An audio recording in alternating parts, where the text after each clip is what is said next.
Hello friends, આજે હું લઈને આવી છું તમારા માટે અમુક એવી ઇમ્પોર્ટન્ટ ટિપ્સ જે તમારા કામના સમયને અડધો કરી દેશે। ઘરના કામ તો આપણે બધા જ કરતા હોઈએ છીએ, પરંતુ અમુક ઘરના કામ એવા હોય છે કે જેમાં આપણા પૈસા તો વેસ્ટ થતા જ હોય છે, સાથે આપણને વધારે મહેનત પણ કરવી પડતી હોય છે। તો આજે હું તમને એવી ટિપ્સ જણાવીશ જે તમને ખૂબ જ હેલ્પફુલ થશે। તો ચાલો વિડીયોની શરૂઆત કરીએ। તો આજની ખૂબ જ હેલ્પફુલ ટિપ છે મારી લીંબુને લઈને। લીંબુનો ઉપયોગ તો દરેક ઘરમાં કરવામાં આવતો જ હોય છે, પછી એ કોઈ પણ મોસમ હોય, પણ વધારે પડતો યુઝ આપણે એનો લીંબુ પાણી બનાવવા માટે જ કરતા હોઈએ છીએ। પણ આજ હું તમને એની એવી જબરજસ્ત ટ્રીક જણાવીશ કે જેના પછી આ ટ્રીક તમે હંમેશા યુઝ કરશો। તો અહીંયા સૌથી પહેલાં એક લીંબુ લઈ લેવાનું છે અને લીંબુનો જે ઉપરવાળો ભાગ છે એને આપણે સૌથી પહેલાં કટ કરી લઈશું। ત્યારબાદ હવે આપણે અંદરથી લીંબુને પૂરું ખાલી કરી લેવાનું છે। એને આપણે એકદમ કટ નહીં કરીએ અને નીચેથી પણ એ કટ ના થઈ જાય એ વાતનું ધ્યાન રાખવાનું। ફક્ત આપણે એની અંદરથી જે લીંબુનો વચ્ચેનો ભાગ છે એને કાઢી લેવાનો છે અને લીંબુને આપણે આખું અલગ કરી લેવાનું છે। તો અહીંયા કને મેં લીંબુને એકદમ ખાલી કરી લીધું છે, તો તમે જોઈ શકો છો કે લીંબુ આપણું ખાલી થઈ ગયું છે। હવે આપણને અહીંયા કને જરૂર પડશે એક દીવાની। તો અહીંયા કને આપણે એક માટીનો દીવો લઈશું। તો અહીંયા કને તમે કોઈ પણ ઘરમાં પડેલો બેકાર દીવાનો યુઝ કરી શકો છો અને આ લીંબુને આ દીવાની અંદર આ રીતના આપણે મૂકી દઈશું। હવે આની અંદર આપણે સરસો તેલની અંદર ડીપ કરેલી એક દીવટ લઈ અને એની અંદર મૂકી દેવાની છે। અહીંયા તમે સરસો તેલની જગ્યા પર નારિયેળ તેલનો પણ ઉપયોગ કરી શકો છો અને હવે આને આપણે સળગાવી લઈશું। તો અહીંયા કને આનો ઉપયોગ એ થશે કે ઘરની અંદર કોઈ પણ જાતના મચ્છર કે માખી આવતા હોય તો આ રીતના જો તમે જે ખૂણા પર તમારે મચ્છર આવતા હોય એ ખૂણા પર આ દીવાને મૂકી દેશો તો ઘરની અંદર કોઈ પણ મચ્છર નહીં આવે અને બારેથી તમારે કોઈ બીજી વસ્તુ નહીં લાવવી પડે। તો આજની મારી નેક્સ્ટ ટીપ છે સ્પોન્જને લઈને। વાસણ ઘસવા માટે આપણે આવા સ્પોન્જનો યુઝ કરતા હોઈએ છીએ। તો આની અંદર સોફ્ટ સ્પોન્જ પણ આવે છે અને આવી રીતના એક હાર્ડ પણ આવે છે। તો આપણે આવું હાર્ડ સ્પોન્જ લઈ લેવાનું છે। આનો ઉપયોગ ફક્ત આપણે ક્લિનિંગ માટે કરતા હોઈએ છીએ, પણ આજે એનો હું તમને એક અલગ જ ઉપયોગ બતાવીશ। તો અહીંયા કને આપણે આદુ છીણવા માટે આવી રીતના ચરણીનો યુઝ કરતા હોઈએ છીએ, પણ અમુક ટાઈમ પછી એની ધાર છે એ ચાલી જતી હોય છે।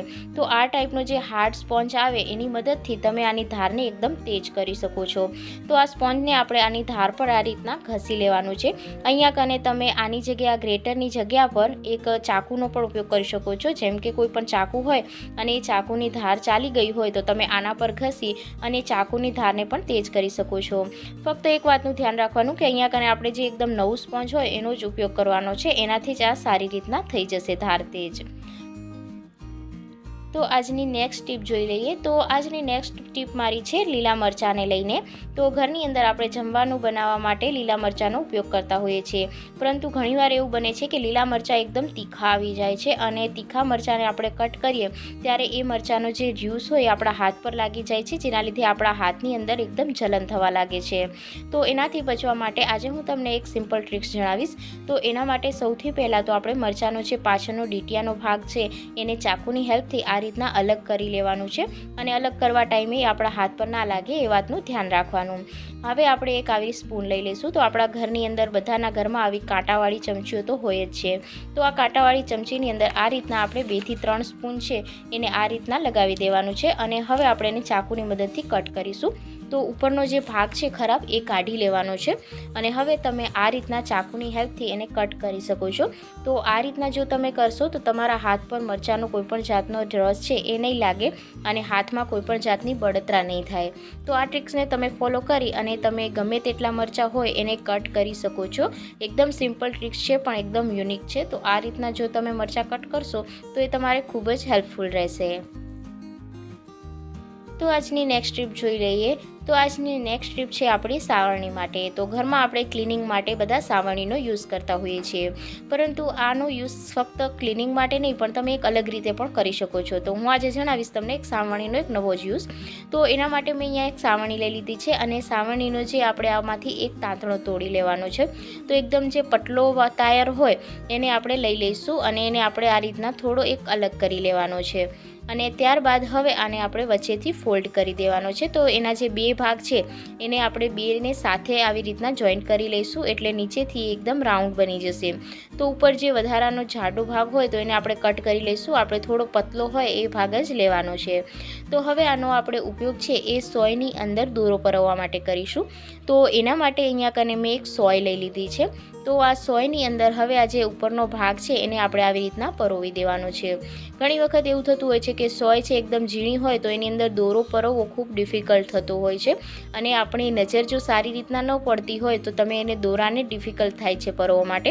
તો હવે મેં અહીંયા એક રીલ લઈ લીધી છે. આ રીલનો દોરો આની અંદરથી આ રીતના આપણે પસાર કરી લેવાનો છે, અને ત્યારબાદ હવે આનો જે ઉપરનો ભાગ છે એને આપણે આ રીતના ખેંચી લઈશું, જેથી આપણો દોરો છે આસાનીથી સોયની અંદર પરોવાઈ જશે. તો આ રીતે તમે ગમે તેટલી ઝીણી કે ગમે તેટલી નાનામાં નાની સોય હોય એની અંદર પર દોરાને ઇઝીલી પરોવી શકો છો. ખૂબ જ ઇમ્પોર્ટન્ટ ટિપ્સ છે. તમે પણ જો આ ટિપ્સ ફોલો કરતા હોય તો મને કોમેન્ટ કરી અને જરૂરથી જણાવજો. તો આજની નેક્સ્ટ ટીપ જોઈ લઈએ. આજની નેક્સ્ટ ટીપ છે કસૂરી મેથીને લઈને. ઘરમાં આપણે કસૂરી મેથીનો ઉપયોગ છે એ જમવાનું બનાવવા માટે કરતા જોઈએ છીએ. કોઈપણ શાકમાં દાળમાં આપણે કસૂરી મેથી નાખતા જોઈએ છીએ, પરંતુ એના આપણે અલગ અલગ ઉપયોગ તો જોયા જ હોય છે, પણ આજે આપણે એનો અલગ જ ઉપયોગ કરીશું. તો એના માટે મેં અહીંયા કને 1 ચમચી જેટલી કસૂરી મેથી લીધી છે, અને હવે આપણે કોઈપણ એક સુતરાઉ કપડું લઈ લેવાનું છે. એકદમ આછું કપડું હોય એ રીતનું કપડું લેવાનું છે, અને એની અંદર 1 ચમચી જેટલી આપણે કસૂરી મેથી અને નાખી અને આ રીતની એની એક પોટલી બનાવી લેવાની છે. તો આ રીતના તમે પોટલીને દોરડાથી પણ વીંટી શકો છો, અને એની જગ્યા પર તમે કોઈપણ રબર બેન્ડ હોય એને પણ બાંધી શકો છો. તો અહીંયા કને મેં એક રબર લઈ લીધું છે. તો અહીંયા કને જે આપણે કાચું રબર આવે એનો જ ઉપયોગ કર્યો છે. તો એની મદદથી આને સારી રીતના આપણે પેક કરી લઈશું, જેથી આપણી પોટલી છે એ ખુલી ન જાય. તો ચાલો હવે જાણીએ કે આ પોટલીનો આપણે શું ઉપયોગ કરીશું. તો આ પોટલીને આપણે કોઈપણ જાતની કઠોળ હોય, જેમ કે અનાજમાં આપણે મૂકી શકીએ છીએ. કોઈપણ અનાજની અંદર તમે મૂકો તો એની અંદર કીડા નથી પડતા. જેમ કે આપણે ઘરની અંદર ઘણી બધી દાળો લાવતા હોઈએ છીએ, કઠોળ લાવતા હોઈએ છીએ, તો અમુક ટાઈમ પછી એ સડવા લાગે છે અને એની અંદર કીડા પડી જાય છે. તો આ કસૂરી મેથીની પોટલી બનાવી અને જો તમે આ બરણીની અંદર મૂકી દેશો તો તમારા જે કઠોળ છે લોંગ ટાઈમ સુધી ફ્રેશ રહેશે, અને એની અંદર કોઈપણ જાતના કીડા કે પછી કોઈપણ જાતના ઈયળો છે એ નહીં પડે. આજની નેક્સ્ટ ટીપ છે ક્લિપોને લઈને. કપડાં સૂકવવા માટે આપણે આવી ક્લિપનો યુઝ કરતા હોઈએ છીએ, પરંતુ કપડાં સુકાઈ ગયા બાદ આપણે જ્યારે કપડાં લઈ લઈએ ત્યારે આપણી ક્લિપો છે આમથી તેમ પડી જતી હોય છે, અને આ ક્લિપોને અરેન્જ કરીને રાખવી થોડી ડિફિકલ્ટ થતી હોય છે. તો આને અરેન્જ કરીને રાખવા માટે આપણે એક સિમ્પલ હેક્સ ફોલો કરીશું. તો એના માટે મેં અહીંયા કને કોઈ પણ ખરાબ થઈ ગયેલી રિંગનો યુઝ કર્યો છે.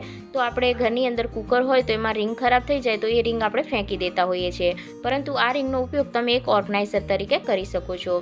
તો અહીંયા કને આપણી જેટલી પણ ક્લિપો છે આ બધી ક્લિપને આપણે રિંગની અંદર આવી રીતના પહેરાવી દેવાની છે, અને હવે આ રિંગને તમે ગમે ત્યાં હેંગ કરીને રાખી શકો છો, જેથી ક્લિપો ખોવાશે પણ નહીં અને એક જગ્યા પર અરેન્જ રહેશે.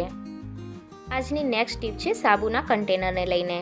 સાબુ રાખવા માટે આપણે આવા કન્ટેનરનો યુઝ કરતા હોઈએ છીએ, પણ જ્યારે આપણે વાસણ ધોઈ લઈએ ત્યારે આપણે સાબુ એમ જ મૂકી દેતા હોઈએ છીએ, જેના કારણે આપણો સાબુ છે જલ્દીથી પીગળી જાય છે અને આપણો સાબુ છે એ જલ્દી ચાલતો નથી. તો એના માટે આપણે એક સિમ્પલ ટ્રિક્સ ફોલો કરીશું કે જેથી આપણો સાબુ પીગળે પણ નહીં અને આપણો સાબુ છે એ લોંગ ટાઈમ માટે સારો રહે. તો એના માટે આપણે અહીંયા કને કોઈ પણ ધારવાળી વસ્તુ લઈ લેવાની છે, અને એને આપણે આ રીતના ગેસ પર ગરમ કરી લઈશું. ત્યારબાદ જે આપણું આ કન્ટેનર છે એમાં આપણે થોડા અંતરે આ રીતના હોલ કરી લેવાના છે. બહુ મોટા હોલ પણ નથી કરવાના, એકદમ નાના હોલ કરીશું. તો અહીંયા કને આપણે 7 થી 8 એવા હોલ કરી લેવાના છે, જેથી આપણે સાબુ જ્યારે પણ મૂકીએ ત્યારે આપણા સાબુની અંદર જેટલું પણ પાણી હોય એ પાણી આ બધા કાણાની અંદરથી નીકળી જાય, અને આપણો સાબુ છે એ લોંગ ટાઈમ માટે સારી રીતના ચાલે. આપણે એને જલ્દીથી પીગળશે નહીં તો આપણો સાબુ છે એ વધારે ચાલશે. તો આ રીતને તમે ફોલો કરી અને તમારા સાબુની જે બચત પણ કરી શકો છો. તો અહીંયા કને મેં આ રીતના હોલ કરી લીધા છે. જો આજની ટિપ્સ તમને પસંદ આવી હોય તો મારી ચેનલને સબસ્ક્રાઈબ જરૂરથી કરી લેજો અને વિડીયોને જરૂરથી લાઇક કરી દેજો.